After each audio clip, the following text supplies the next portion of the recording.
kuasa hukum. Saya mau sholat dulu. Kuasa hukum mana? Enggak mas, antum yang konsen ya. Tapi gini teman-teman ya. Tadi sebelum saya masuk ke sidang, tadi ada jamaah yang nanya ke saya begini. Gus Nur, di video yang lain Gus Nur bilang didolimi, dianiaya, di penjara, nggak bisa selonjor kakinya. Apa itu katanya ada boleh nelpon. Tapi di video yang lain Gus Nur bilang dijadi khotib, dihormati. Ini yang mana yang bener? Ini jangan-jangan Gus Nur mencela-mencela kan gitu ya. Jadi gini teman-teman, sebelum saya sholat, nanti biar disambung kuasa hukum, saya bukan orang yang mencela-mencela ya. Saya AA merah-merah. Saya masuk tahanan itu 14 hari pertama diisolasi. 14 hari pertama itu nggak boleh telepon anak, nggak boleh telepon istri. Di Mabes Bareskrim. Kira-kira jenengan kalau 14 hari nggak boleh telepon anak istri, kira-kira gimana? Kuat nggak? Nggak kuat pak. Nangis, makan nggak kolu pak. Makan ini nggak ketelen. Ya apa anakku, ya apa bojoku, 14 hari. Didolimin enggak itu namanya? Didolimin itu namanya. Wong belum terbukti bersalah kok. 14 hari di Bareskrim. Kan nggak mungkin saya ngomong ini bohong. Bareskrim nonton, penyidik nonton.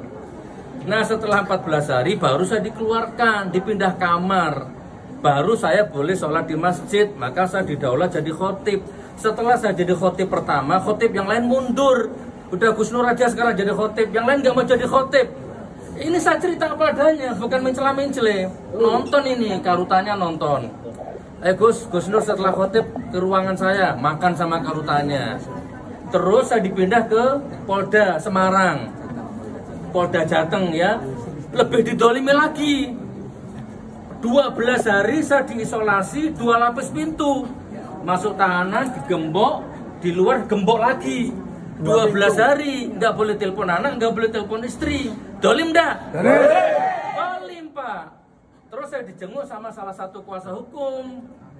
Bawa handphone. Ini ada kaca ini. Kuasa hukum di luar, saya di dalam. Gus Nur, ini ada anaknya jenengan yang paling kecil titip suara. Tak puter. Pakai mic itu. Abi, sehat Abi ya. Kan bapak nangis pak dengar suara anak. Di situ ada polisi namanya Pak Budi yang piket. Pak Budi, suara anak saya boleh nggak saya bales? Nggak boleh. Dolim dah? Saya bukan mencela-mencela ini. Anda kalau mau saudara sama saya jangan nanggung-nanggung. Sampai detik ini saya belum makan uang siapapun. Uang Prabowo nggak makan, uang Jokowi apalagi enggak. Ya, uang politikus siapapun saya nggak makan. Petugas Bareskrim pernah datang ke pesantren saya ngasih uang saya tolak. Wallahi. Udah tak upload di YouTube waktu itu. Saya ini Gus Nur dimakani cendana siapapun. Nah, saya ditahan di Polda Jateng Semarang 14 hari nggak boleh ketemu anak istri. Dolim bagi saya. Baru setelah itu saya dipindah ke kamar yang lebih sempit lagi pak. Nyelonjor aja nggak bisa. Nggak bisa pak.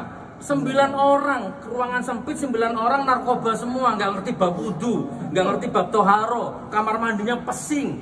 Dolim dah? Dolim pak. Di situ hampir 1 minggu saya. Masker yang di penjara itu. Nah setelah itu karena saya nggak kuat, baru saya maksa saya ketemu petugas. Tolong panggil saya mau ketemu petugas. Namanya Pak Sri. Nonton ini orangnya, nggak mungkin saya bohong. Baru saya diajak ke ruangannya Pak Sri itu, Kabak Tahti atau siapa. Pak, tolong saya pindah ke kamar yang saya bisa sholat berjamaah. Saya nggak kuat di situ, pesing kamar mandinya. Baru saya dipindah ke kamar yang nggak pernah digembok, tapi bayar. Udah, kurang bagaimana gini? Kurang belak-belakan gimana? Bayar pak. Sehari 100.000. Ya nggak bayar ke petugasnya, ke kepala kamarnya, tapi saya nggak tahu kemana lari uangnya itu. Bayar saya untuk supaya bisa sholat. Dolim dah? Baru setelah saya sholat, baru imamnya mundur. Wah, ada Gus Nur sekarang imami terus. Jadi saya didaulat jadi imam di Bareskrim di Polda Jateng itu. Jadi saya bukan penoda agama, masa penoda agama jadi khotib? Nah sekarang saya ditahan di rutan Surakarta sini, Makobrimob. Monggo sampean ke sana, tanya ke semua petugasnya. Kira-kira saya ini bagaimana akhlaknya di sana? Sekarang di dalam karutan tak bikin perpustakaan mini. Tak isi Al-Quran, hadis, buku-buku petunjuk agama. Tiap Jumat ada Jumat berkah di sana sekarang. Ya, nasi kebuli, wah nasi enak-enak. Masa penoda agama begini? Semua petugas baik sama saya, mulai dari provosnya, kabak tahtinya, semua menghormati saya di sini. Ini yang bisa saya sampaikan. Saya bukan orang yang mencela-mencela. Saya AABB. Insya Allah begitu. Jadi hati-hati kalau nonton YouTube ya. Di YouTube itu banyak akun sampah. Dia nggak datang ke sini Pak, tapi nanti dia nyomot video ini, dia ambil yang jelek-jelek. Walaupun nggak jelek, dibikin jelek. Dan dia cari makan di situ. Uangnya nanti dikasihkan anak istrinya. Sampah ya, nggak level sama kita. Saya izin sholat. Assalamualaikum warahmatullahi wabarakatuh. Gini, tadi kan bicara kezaliman ya.